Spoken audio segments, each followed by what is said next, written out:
Before we get into today's show, will the Detroit Lions get to 12 wins? If the Lions wins on Sunday, then get 12 wins, something they haven't done in a very long time. Put 12 in the comment section if you think they do, 11 if you think they don't. In today's show, we got a really good one for you. We're going to go over the injury updates. We'll talk about who's looking good, not so much. CJ Gardner-Johnson, looks like he's making his return on Sunday. Alim McNeill, update on him. Great news there.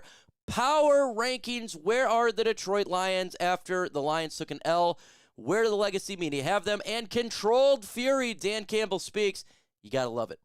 First, let's talk about this game really quick on Sunday. The Lions line has changed. It started out as Lions favored by 4. Now it's favored by 5.5. The total over and under is 46.5, so that went up as well. The game, again, is at 1 p.m. game, so if you didn't know that, it is a 1 p.m. game. Why did the line move? I think there's two reasons. First off, Dan Campbell said the starters are going to play, so that is changing the line, and I think they're going to play. Obviously, is it slow down if the Lions get ahead? Yeah, it potentially could, right? If it's the fourth quarter and the Lions up by 20 or something, they could definitely change it. And the Minnesota Vikings kind of gave up in that Packers game. So I think that's what the line has moved there. And I think it should be 5.5, maybe 6. I think that's a little bit better, and I think the Lions will cover. So just FYI, if you're betting, I do think they will cover there. That's what I truly do believe. And I think I think the line is better now, is a little disrespectful at 4, but I think the Lions will definitely win and cover that spread. But maybe you think differently here. In the comment section, if you think the Lions going to win, put DET. If you think the Minnesota Vikings win, put MIN. Let me know in the comments below. Take advantage of potentially an ad break. We got some news here on the great CJ Gardner-Johnson. Dan Campbell spoke. Looks like he's going to be playing on Sunday, folks. When asked if Gardner-Johnson would return to the weekend's game, Campbell indicated that the team's desire, said, we'd love to get CJ involved, Campbell said. Oh my, that is fantastic news for our Detroit Lions because, look, CJ Gardner-Johnson, we brought him in for a reason. The guy gets turnovers. He was the best last year. He is very good at communication in the secondary. That is vital, and it's good to get his feet wet before the playoffs. You know, get his feet underneath him. Maybe there's a little bit of rust there, and that's a great game to have it in, right, is this game here. And the ability for the Lions secondary now is going to be amazing. Iffeautu Melifonwu, Brian Branch, CJ Gardner-Johnson, they can mix it up, and it's going to be glorious to see Kirby Joseph as well. So the Lions are getting healthy. But not so much here. James Houston's not going to be playing on Sunday, and I fully expected him not to play. I've been saying it for about a month now. Expect him for the playoffs, but he's not going to be playing in this game. Lions injury up here. James Houston not expected to play versus the Vikings. I don't see Houston playing right now, Campbell said. From 97 won the ticket this morning. And that's the right decision there because James Houston is in a different story. CJ Gardner-Johnson started his 21-day window earlier, and he recovered faster. He's a veteran. James Houston he had to deal with a worse injury. His 21-day window started later, and he's not someone like CJ Gardner-Johnson's been doing it kind of for a long time. So totally get it. Can't wait to see James Houston, though, in the playoffs, because that's where he will come in when the Lions host whoever plays on Wild Card Weekend. My New Year's resolution is to eat a little bit healthier this year, and what's helping me out here is Factor. Get ready for the new year. Factor's ready-to-eat meal delivery takes the stress out of meal planning, sets you up for success in the new year. Skip the grocery store's prep or cooking fatigue. Instead, get chef-crafted, dietitian-approved meals delivered right to your door. With over 35 meals to choose per week, including options like keto, calorie smart, vegan, and veggie, plus over 55 add-ons, you have a ton of nutritious flavors options to kickstart your New Year's resolution. Forget frantic lunch preps, rush dinners. Factor's 2-minute meals are your secret weapon for the New Year's. Fuel up fast with restaurant-quality meals, all delivered right to your door. Factor now offers loads of snack options like breakfast smoothies, juice, snacks, and more to keep you going no matter what the schedule is. Skip the overpriced takeout trap. Factor is cheaper and way more delicious than takeout. Get chef-crafted restaurant quality meals delivered right to your door. They're ready to heat and eat in just 2 minutes, which means more time for you. Need a special occasion meal? Gourmet Plus is the perfect Factor solution for looking for fast, upscale options done easily. When things get hectic, Factor is flexible. Change your order up every week with plans to 4 to 18 meals per week, or pause and reschedule deliveries anytime. Factor has everything I need for the week of flavorful, nutritious eats. In addition to ready-to-eat meals, they have cold-pressed juices, smoothies, energy bites, extra protein, veggie sides, and more to keep me energized during the frantic times. Head to factormeals.com/LionsChat50. Use code LionsChat50 to get a 50% off. That's code LionsChat50 at factormeals.com/LionsChat50 to get 50% off. Now, the Lions took that L versus Dallas Cowboys, and so my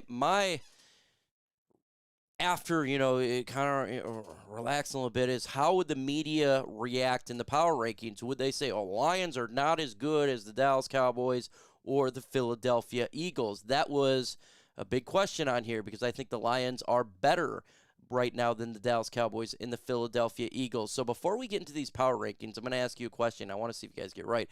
Where do you have the Detroit Lions ranked in the power rankings here? 1 through 32, 1 if you think they're the best, 32 if you are the referee that decided to do the screw job there at 32. So here's the power rankings from the media after that game, and I love the fact that some of these power rankings actually they went up over the Dallas Cowboys. Some of them have them right next to the Dallas Cowboys, and the final one's funny there. All Lions, they moved down just one spot from 3 to 4. Not bad at all. Pro Football Talk, 6th to 5th.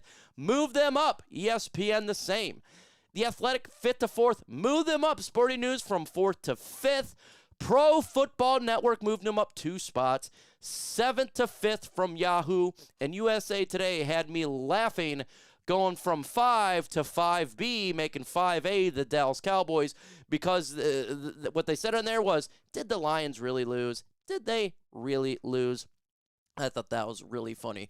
I'm glad that the media sees it the way I think that a lot of people do.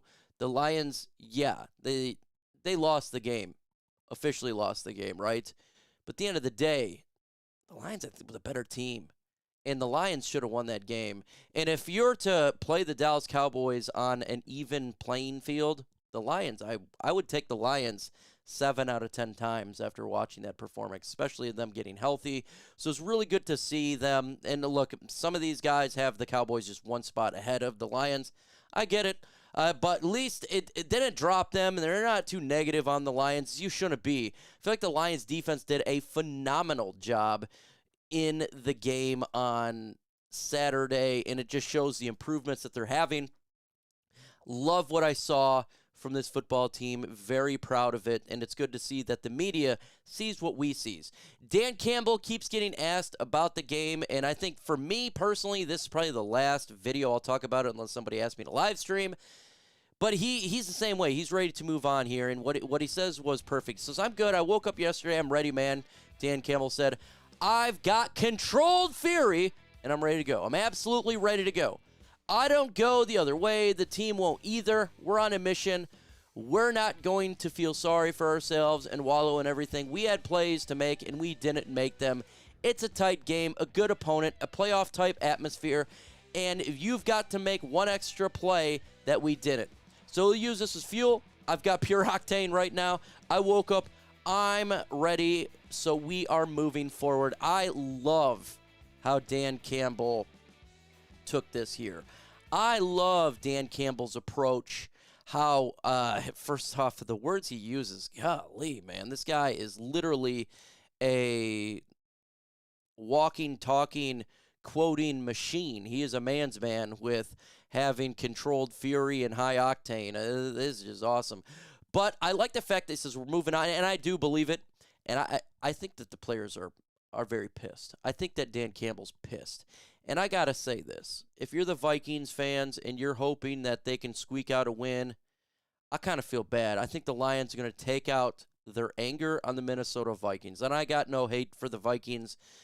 Not even close to the Dallas Cowboys, right? But I think the Lions players are going to be extremely angry and they're going to go out there and lay the wood down on the Minnesota Vikings. And in all honesty, I wish they would take this controlled anger, and if we see Dallas again, that's where I want the Lions to go berserk.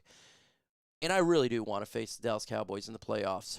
I'm really excited to reface these guys after what occurred there. And I know a lot of people want to talk about, we face Matthew Stafford, and that's fine. I get it. I know some people out there want to do it, but if there's one team I want to face more than any team at this point, it's the Dallas Cowboys. I don't care where. It literally could be in an ocean, and just like Dan Campbell says, I don't care if you got 3 toes and 1 butt cheek. We're going to beat your A. I want this mentality versus the Dallas Cam, and I think the players are going to come out. They're going to come out strong. They're going to come out angry. They're going to come out irritated, and that's perfectly fine to me. So, look, what seed will the Lions end up having? 2 or 3? If the Lions win on Sunday and the Dallas Cowboys, Philadelphia Eagles lose, Lions get the 2 seed. If the Lions win and one of those teams win, Lions get 3 seed. If the Lions lose, Lions get 3 seed. So let me know in the comment section what your thoughts there. Again, this team's going to be ready, and I think, like, for me personally, I don't really want to talk about the Dallas game until we face Dallas again.